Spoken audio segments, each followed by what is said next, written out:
Hello and welcome to Occupied Thoughts, a podcast brought to you by the Foundation for Middle East Peace. My name is Sarah Ann Minkin, and I am the Director of Programs and Partnerships at the Foundation. Today is October 7th, 2021, and I am so happy to be joined today by Basil Adraa and Natasha Westheimer. We are going to talk today about the South Hebron Hills and the West Bank. Basil was born and grew up there and lives there now, and about how Palestinians in the South Hebron Hills live and the challenges that they face, including state-backed settler violence and lack of access to water and other infrastructure. Basil and Natasha, thank you so much for joining us today. Thanks for having us. I want to start with you introducing yourselves to our audience. Basil, will you start? Yes. Hi, Sarah. Hi, Natasha. So my name is Basil Adraa from a-Tuwani village, it's south of Hebron Hills in a region called Mufaqara. I was born in this village for two parents who are activists. From them, I learned how to resist this occupation army in a non-violent way. But I learned more skills than my parents do, which is the English language and how to use the camera and documenting. So now I am an activist, as my parents used to do, and they are doing still. And today I'm a journalist who's documenting these violations and publish about them and write on my personal social media page, also in 972, also in Haaretz. Yeah. Thank you, Basil. Natasha, tell us about you. Sure. So thanks again for having me here. My name is Natasha. I'm an Australian American that has been living in this land for about 8 years, working on water and climate issues in the West Bank and Gaza. And in addition to my work, I am also a human rights activist and an activist against the occupation. And I see both my water and climate change work as an integrated part of my anti-occupation activism. And a lot of my activism has been in the South Hebron Hills with Basil and with other activists from the area. And I've just spent a good chunk of the last year spending a lot of time in daily solidarity with the activists in the South, supporting Basil and others in documenting and amplifying what's going on in the South Hebron Hills and in Mufaqara. Great. Thank you. Thank you both so much. So we're going to dig into the South Hebron Hills, and I want to start with what just happened in a village called Mufaqara. Basil, about 10 days ago, you co-published an article on 972 magazine called Scenes from a Jewish Pogrom. Tell us what happened. Yeah, Sarah. So what happened was it's really the worst attack I ever seen in my eyes and documented. Dozens of tens of masked settlers came with hammers and slingshots. Masked settlers escorted by Israeli army for sure. First, they start attacking a shepherd who was there with his nephew and his son, who's 7 years old and 6 years old. They ran to him throwing stones. He was next to this village, Mufaqara. He was really next to it, and he was lucky that he stayed there, just grazing his goats there. The settlers reached there, and before they reached, actually, he had catch his son and his nephew and run away to the village, because that's the only thing he curious about in that moment, just to save the children and his body in front of these tens of settlers. Since he arrived there at the village, and while he was running, also he started calling and screaming to the people to come and help him. The people start to run toward his goats. The settlers were throwing stones. As the people said, there was over than 40 settlers in the beginning. In that moment, throwing stones to them. Some of these settlers had knives, and they start to stab the goats in their stomachs. 3 of these goats until now dead. Some of them are still injured. yeah, for sure, the settlers started throwing stones with the sanctions toward the Palestinians. In the moment Palestinians try to defend themselves, soldiers shoot tear gas and sound bombs. While they were nearby the village, all this happening, another group of settlers from Khabat Ma'oun outpost arriving in the village with tractors, with also sticks, and start to attacking the houses. So in this moment, the people ran back to the community, to their children, to their women, to like in the houses. The other settlers who were with the goats like left the goats, and some of the women there managed to take the goats back to the house. So all these settlers and like keep running there, were attacking the community. Within the soldiers, like another 2 army jeeps arrived with the soldiers that were in the beginning there. In that moment, like after almost 20 minutes of the attack, I am personally reached there. I took a video that was published on Bet Salem page and other like pages.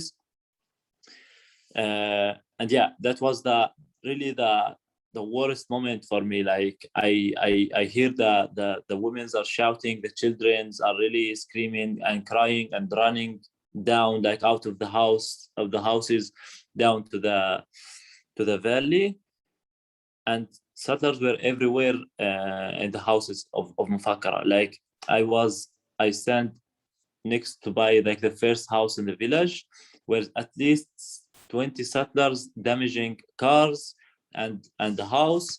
Were there like 3 Palestinians who tried to defend. So that's like make me film this, because settlers were busy with destroying the houses and the cars. Some Palestinians tried to defend and throwing stones toward them, like in order to defend themselves. So that gave me this like 3 or 4 minutes filming before the settlers saw me with a camera and start to run following me. And I make it like really, really hard to save myself. I was like really with the flip-flops and running really fast. And while they were running behind me, they didn't even throw stones to me because they really wanted to reach me and to catch the camera from my hands and beat me. But I managed to run away. I ran away back to Raki's village. All of these settlers stand on the hill. People were coming from a-Tuwani to help in Mufaqara. Settlers started to throw stones at them, at their cars. And from there we were hearing, like we could like keep hearing the voices from Mufaqara, like the people are shouting, calling for help. It kept like for 2 hours like this, until like really the group of settlers were throwing stones toward us from Mufaqara and Raki's. They were just tired and gave away. Even I have videos of the soldiers like standing next to them and shooting tear gas at us. One of the soldiers tried to catch a settler from throwing stones. I saw another settler came with a stick, wanted to beat the soldier like on his head because he catch the other settler. And the soldiers were in the village shooting like tear gas and sound bombs, stun grenades, and fire live shots. In the moment I like after it finished, I walked into the village. I really like the only thing wanted to do. I really wanted, like, seriously wanted to cry from what I see, like the blood of the people, the water everywhere. Like they cut the water pipes, the water tanks, solar panels. Every car reached there were destroyed. Like the screams of the women's and the children's were really the worst I ever seen. And while I was walking there, I saw this like fire starting in a wood that one of the family collect and put for the winter. I called the army. There's a fire here because of your like tear gas bombs that you shot it at the community. 2 soldiers, like officers, ignored me. One of them is Meor Moshe, who like pushed the Israeli activist during a water demonstration. So they ignored me, and then I screamed at the people in the community, at the guys, like that you need to bring like a bucket of water to turn off this fire.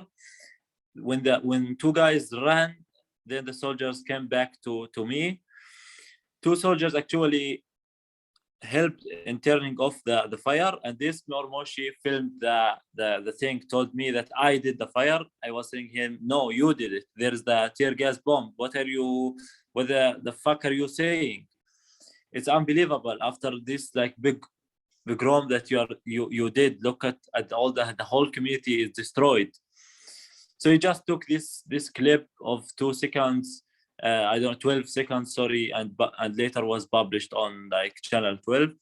But the whole community, Sarah, were really destroyed. A lot of army like arrived there, the civilian administration, the police.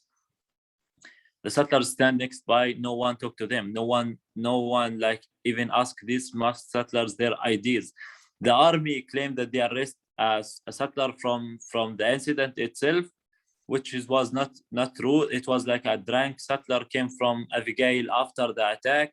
He was going in his way to Khabat Ma'un through the village, and they just detained him because he was in a closed military zone.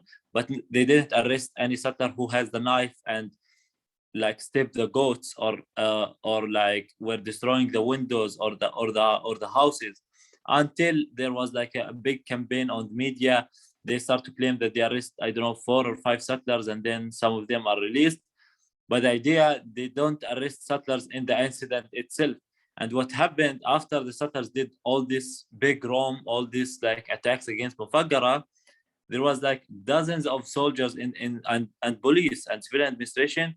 The settlers managed to reach Khabat Ma'un and go attack my village, a-Tuwani, again.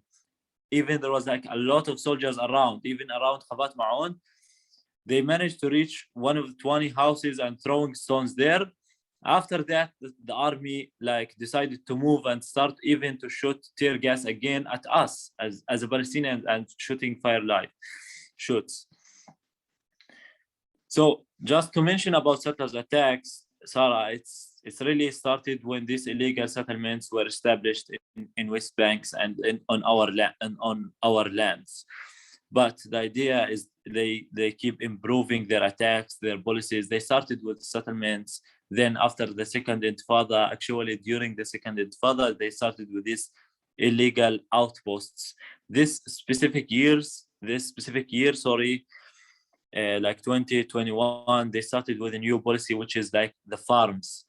Settlers like go take that what's so-called state land that was stolen from us and declared as a state land and create their farms. What they do, they rent thousands of dunams and they create like farms of sheep, of camels, mostly it's sheep. They bring volunteers. These volunteers are really the most violent and racist settlers, and they put them inside there. They put them in the state land as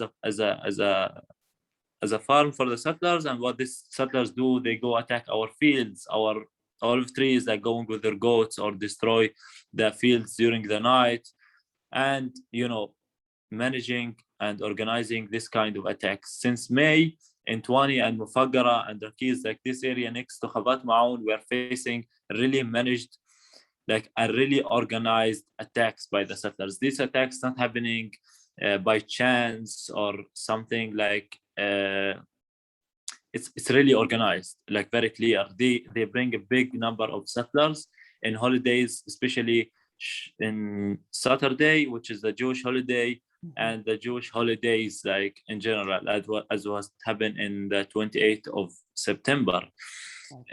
Like they use this holidays to do this kind of attacks. Right. Yeah, and the second thing important about this kind of these attacks, the Israeli army is benefit behind these attacks. Really, after I was in Mufaqara and reached there after all this like this damaged, I saw the smile on these like soldiers' faces watching like the destroyed windows and cars. They really seemed really happy about what happened, and it all led to the occupation policy and goal in this area, which is, the army refusing to give us water, electricity. They come almost every week to destroy houses and structures that we are building, refusing to give us building permissions. It's all to make a pressure on us in our life to leave this land. And settlers attack as well is part of the policy. Settlers come damage the house, the field, cut the olive trees, the life resource, killing goats, poisoning sheep. So as what happened in 2005, it's all lead to the same goal, which is like pushing us to leave this land. Basil, thank you. You were so clear. And I'm going to summarize just for a moment, just to reflect back to you what I heard you talk about. And I'll start from the end, which is what you just explained, that the goal, both of the Israeli military and the settlers, is to force you off of the land. And that they're doing this through this combined policies and behavior from the army, demolishing homes, not giving you electricity, not giving the villages in the South Hebron Hills electricity, not giving them water or access to their lands, and then the building of settlements, which has morphed or developed, as you said, into these outposts, and now also into farms, which are taking over more and more land. And there are attacks on your livestock, on the sheep and the goats, and now an attack on people. And in particular, and part of why we're speaking now, and we have been talking about and looking at the increase in settler violence against Palestinians in the South Hebron Hills, especially in the last year, but especially now in the last few weeks, with this big attack that you just described, that you said was the worst thing you've ever seen and sounds absolutely terrifying. The attack on all of the homes, on the cars, and with the military shooting tear gas at Palestinians, not only not stopping the settlers from attacking the villagers, but actually shooting on the villagers themselves. This is everything that I just heard you describing down there. I have many more questions for you, but I want to ask Natasha, you also were in Mufaqara recently. What was your connection there? So about a week and a half before the pogrom that Basil described on September 28th, I was in Mufaqara. Wait, I'm going to interrupt you for 1 second. Sure. Forgive me. Why are we calling it a pogrom? What does that mean to you? I'll start by saying that for me, I grew up with a very simple definition of pogroms as a Jewish person. Pogroms were, the events that happened across Europe to physical violent attacks on Jewish communities, targeted attacks on infrastructure, on homes, on people, on property, threatening Jewish communities to leave, to make life unlivable. That's how I came to learn about what a pogrom is. And over the summer in particular, as Basil described, we saw these organized attacks of settlers coming into villages, throwing stones, masked, wreaking havoc on communities.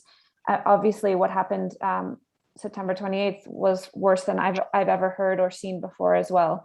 But as I've been paying attention to these developments, I can't help but make the connection between pogroms that we saw in Eastern Europe with what's happening here. Communities being targeted based on identity, based on being Palestinian, for the sake of trying for Jewish control of the land, for Jewish takeover of Area C. That's why I call it a pogrom. Thank you. And yeah. Thank you. But you were telling, so a week and a half before, so now it's about a week and a half before. 3 weeks ago. You were 3 weeks ago. Tell us. I was in Mufaqara. There's one of the things that's happened this year, as Basil said, is this increase of outposts throughout the area. There have been, I think, 7 major new outposts in the South Hebron Hills, one of them including the expansion of the Abigail outpost in the area of Mufaqara. And there's been an increase in settler violence, as we've seen as well, accompanying that. There's one family in Mufaqara that lives somewhat distant, somewhat away from the village. Generally, the roads leading to these villages are not paved. This is, again, part of systematic efforts of the civil administration to restrict Palestinian development in the area. Roads are demolished, as well as houses. And the roads leading to these villages are often unpaved. very hard to get to. Beyond that, these villages are not connected to water. They don't have reliable water sources. They rely most of the time on expensive private trucks, especially in the dry season. In the rainy season, we can collect rainwater. They collect rainwater, but especially over the summer, they've had to rely this year on private trucks. And there was an effort by a group of activists to try to bring a water truck to one of the families in this village in Mufaqara. And we were accompanying this water truck along the road. Trucks sometimes, are nervous as well of these settler attacks. We had a group of about 40 or 50 nonviolent activists there to accompany accompany the truck.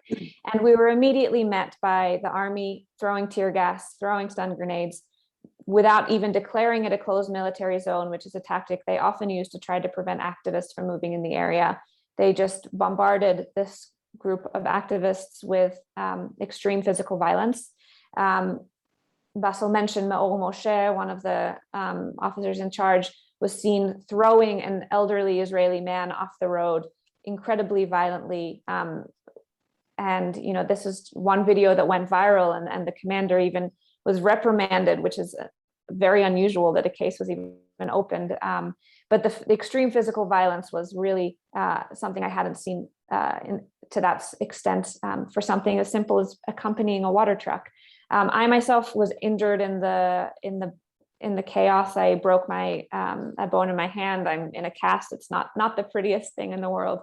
But for me, it wasn't surprising to see that amount of violence coming from the army. And I think it's connected so much to what we're seeing systematically is the way that violence is being used, whether directly through being pushed and shoved or through, what happened in Mufaqara 10 days ago was, cutting open water tanks, cutting networks, smashing water filters.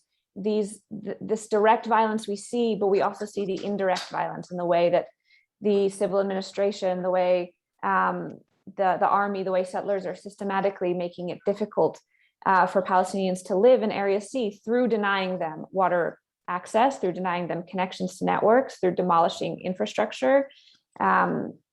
This is part of a systematic policy. And so, that's what I saw in Mufaqara. It wasn't just this one incident a few weeks ago. It's just part of this whole system. Great, thank you. And I should clarify for any of our listeners that Area C is a designation from the Oslo Accords, and it refers to the level of Israeli control over this part of the West Bank, which is both military and civil control over this part of the West Bank, which is where the South Hebron Hills, where this area, and Mufaqara, where Basil is talking about, and the civil administration is the Israeli mechanism of occupation. So you've both described to us what occupation looks like in this area and what the increase in settler control and settler violence backed by the military, what that looks like and feels like. There's another piece that developed over the last few days, and you mentioned Ma'or Moshe, this officer, and Basil, you mentioned that he accused you of starting a fire. So there has been a new attack on you, Basil, personally.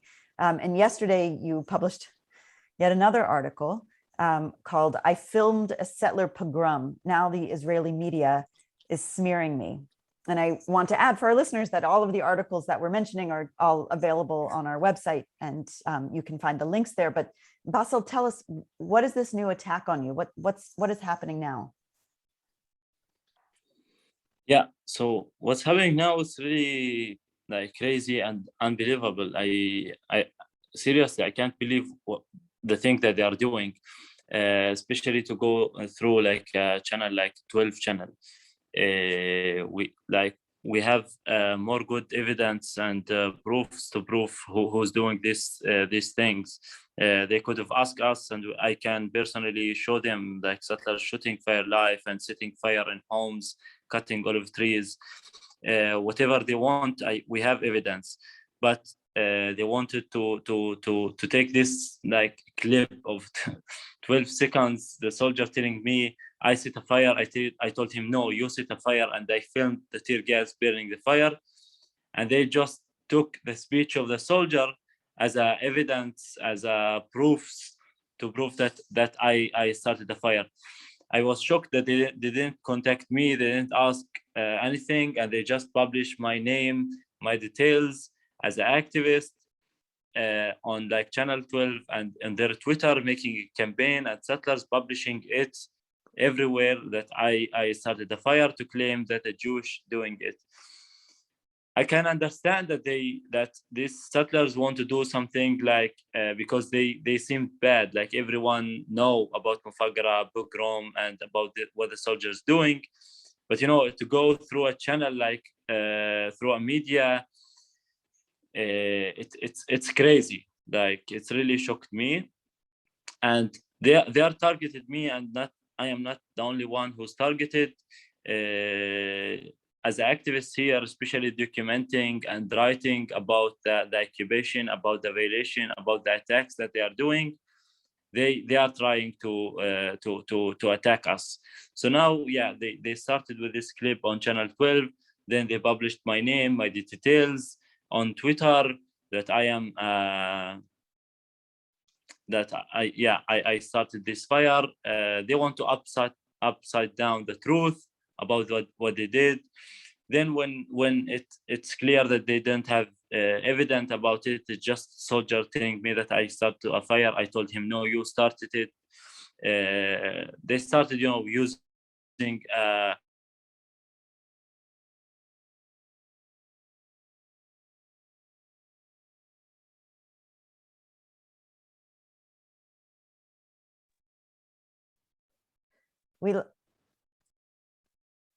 Basil, yeah. we lost you for a moment. Come back. Yeah, sorry. So now they started even like to publish things about my father, who have been like arrested many times, that he's like doing violent against settlers. They're trying from here, from there to chase me.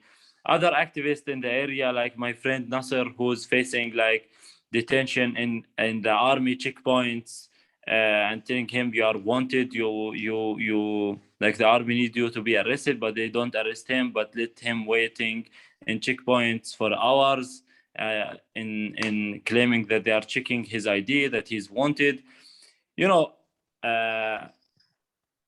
As activists here, as I mentioned, documenting like and publishing, they're trying to chase us through this like this methods. I also, not just now it's on the media, but before some months I was called by the Israeli police in Kiryat Arba that they want me in interrogation. When I went there, they told me that I have one of the settlers did 2 complaints against me. Once that I beated him, and I asked another people to beat him.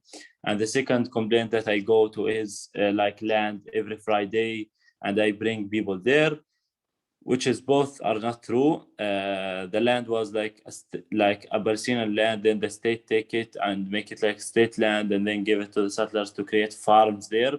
So the owners were going and claiming to have their land back, but they didn't manage to. I was going there to document this demonstration, so he claimed that I organized these things.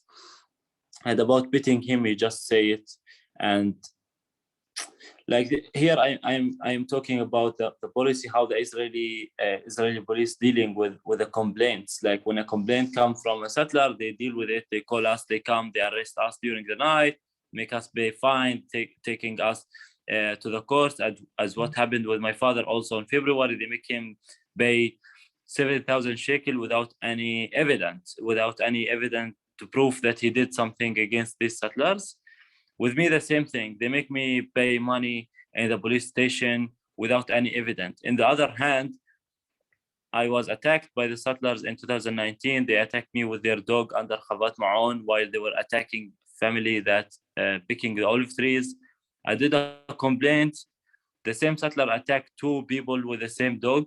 Until today, he's free. And not just that, he created a new farm before some months. So there is really big like racism and discrimination between like how the Israeli police dealing with the complaints that we are doing and the settlers are doing. There's so many examples about it, that when we are complaining, like we do complaints, they are like they ignore our complaints. And with settlers, they move very fast with it and try to do something to make the settler happy about the complaint that they are doing. Thank you, Basil.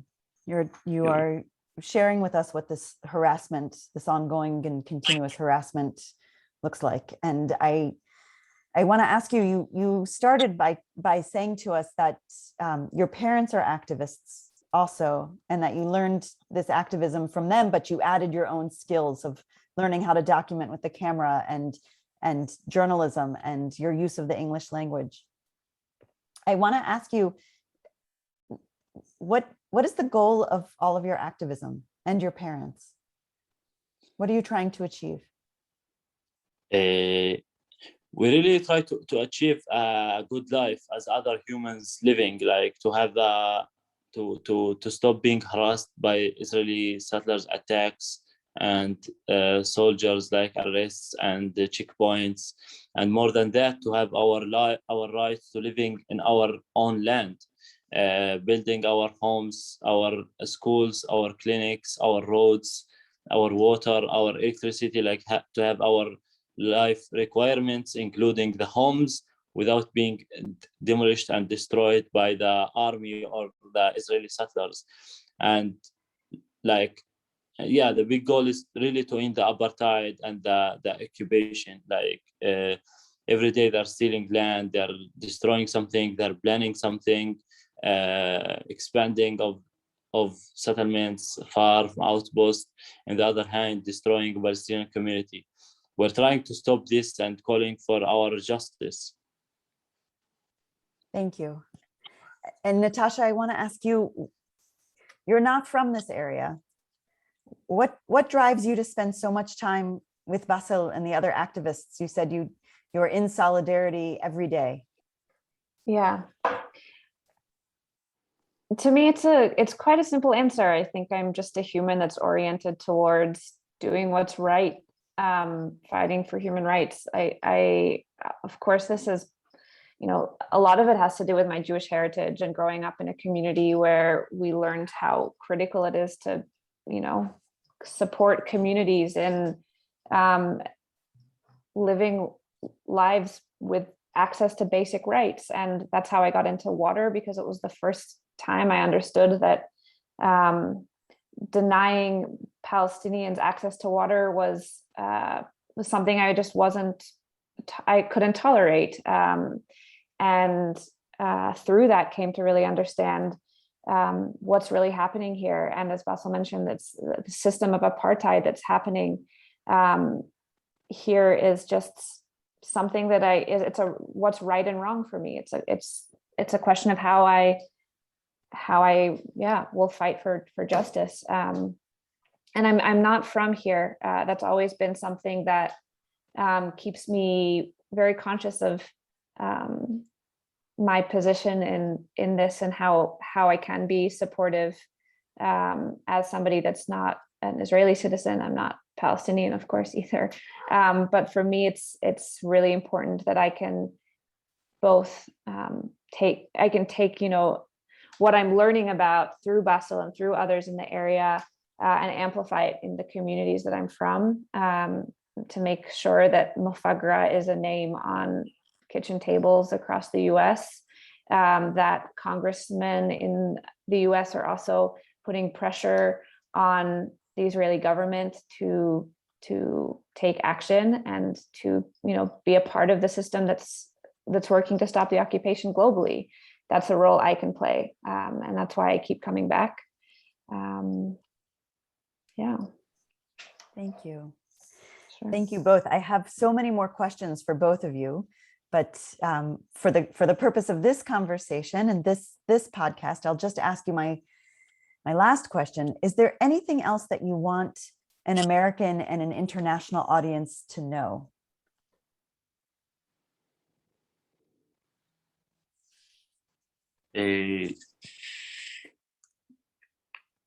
If what we actually we want them to do, like to know the truth and look for the truth from the right side, and to help us, like in any case, sharing what we are writing, publishing, demonstrating, as Natasha just mentioned, calling their governments, making pressure on their governments to make a pressure on Israel, like to stop the military occupation. I really don't have so much more to add than that. I think there's always, important moments that require additional pressure. And I think right now there's a couple of things happening. I think we're seeing this insane rise in settler violence, and there needs to be pressure on the Israeli government to take action on that. But there's also bigger things happening as well. In less than 6 weeks from now, a major court case is happening in the Israeli Supreme Court regarding the status of firing zone 918, which is an area in Mufaqara where 12 villages, kilometers away from where Basil lives, and a big area where he's also active, where the decision will ultimately decide the status and state of those communities, of the over 1,000 people that live there. It's likely, what we're concerned with is that it will be the status of the firing zone, which the Israeli government declared decades ago, will be upheld, and those communities will have to leave their homes. And this is an important issue that we also need to be adding pressure on. And it's part, again, of there's the settler violence and this, these state policies are all interconnected. And so, that's the message that Basil is always trying to send. It's also why we need to continue to add pressure, not just on these big picture issues, but also on these very specific cases that's happening in the area. Thank you. We are going to be following that court case closely and the settler violence closely. We will have more discussions on occupied thoughts on this podcast, and also in our webinars and in the voices that we are amplifying at the Foundation for Middle East Peace. So thank you for bringing that up, and we will be following up with that. And I look forward to continuing this conversation with the two of you. I want to thank you so much, Basil and Natasha, for your time today, for sharing your time with us today. And I want to thank our listeners, Sure. Thank you, Basil. I want to thank all of our listeners for tuning in, and encourage you, check out our website, the FMEP website, www.fmep.org. The articles that we mentioned today and a map of this area will both be up on that website. And please make sure that you are subscribed to this podcast to stay up to date. You can find us on iTunes, on SoundCloud, on Spotify, and you can also watch these podcasts on YouTube. And with that, I am Sarah Ann Minkin, signing off for now. Take care. Thank you again. Thank you. Thank you.